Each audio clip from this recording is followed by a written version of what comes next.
न्यायाधीश महोदय, न्यायाधिपति जितेंद्र महेश्वरी साहब, भ्राता न्यायाधीश आदरणीय आनंद पाठक जी,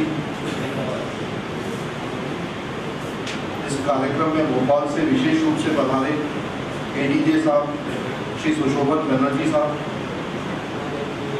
जिला न्यायाधीश महोदया के प्रतिनिधि श्री श्रीवास्तव जी, आज के कार्यक्रम के संयोजक श्री राजेंद्र तिवारी जी तथा उपस्थित सभी प्रबुद्ध बंधुओं, मां पीताम्बरा की अनुकंपा से अवसर प्राप्त हुआ है पुस्तक मृत्यु कैसी होती है फिर क्या होता है के विमोचन कार्यक्रम में सहभागी होने का।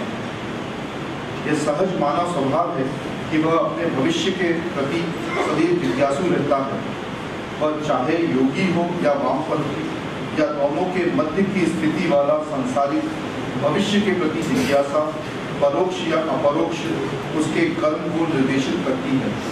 एक अवस्था ऐसी भी आती है जब जीवात्मा मृत्यु की कल्पना कर भयग्रस्त हो जाती है या उत्सव प्रारंभ कर देती है। ओशो ने मृत्यु को एक उत्सव के रूप में प्रस्तुत किया।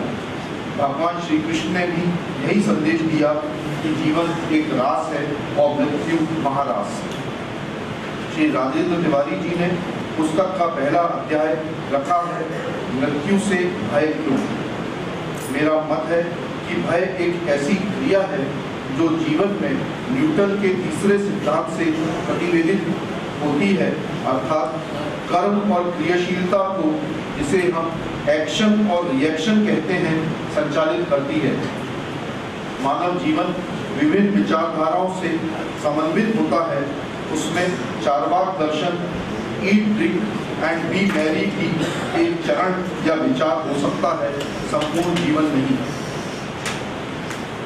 भाई राजेंद्र तिवारी जी के लौकिक व अलौकिक अनुभव, विशेषकर अपनी प्रिय माँ के श्रीगमन की पूर्वानुगति का प्रसंग यह इंगित करता है कि एक परिपक्व व्यक्ति अपनी भावनाओं से अगर ऊपर उठ सके तो इसी संसार में रहते हुए भी वह लौकिक व परालौकिक अनुभूतियां प्राप्त कर सकता है। एस्ट्रल प्रोजेक्शन अभ्यास और साधना द्वारा जागृत अवस्था में अपनी इच्छा अनुसार सूक्ष्म शरीर को स्थूल शरीर से अलग करना एक योग क्रिया है। इस विषय की प्रथम झलक मुझे एन ऑटोबायोग्राफी ऑफ अ योगी में हुई थी, किंतु उस प्रक्रिया को तिवारी जी ने जो तार्किक स्थान दिया है वो प्रशंसनीय है। हमारे धर्मों में जो विभिन्न संस्कार मार्गदर्शित हैं और जो कर्मकांड निर्देशित है, जैसे पितरों को जल देना, श्राद्ध करना इत्यादि, वह इस विषय को सार्थक रूप से प्रमाणित करते हैं कि मृत्यु के पश्चात जीवन है और परलोकवासी जीवात्माओं से मृत्यु लोक में विजित करने वाली आत्माओं का सतत संपर्क रहता है।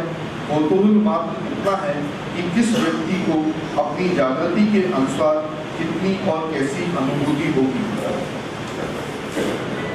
पाश्चात्य मनोचिकित्सक डॉक्टर ब्रियान वेस्ट ने रिग्रेशन तकनीक से अपने मरीजों को उनके पूर्व जन्मों में विचलित कराते हुए पुनर्जन्म की स्थितियों को पिछले जन्म के कर्मों से जोड़ते हुए इस जन्म के संबंधों और समस्याओं का विश्लेषण किया है।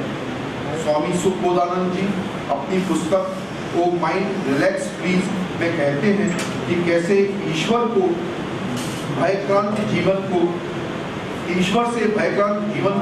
ईश्वर के प्रेम में समर्पित जीवन में परिवर्तित करें, कैसे बाधाओं को अवसर बनाएं। सही मायनों में जीवन में प्रत्येक जीव को पुस्तक के विषय से रूबरू होना पड़ता है।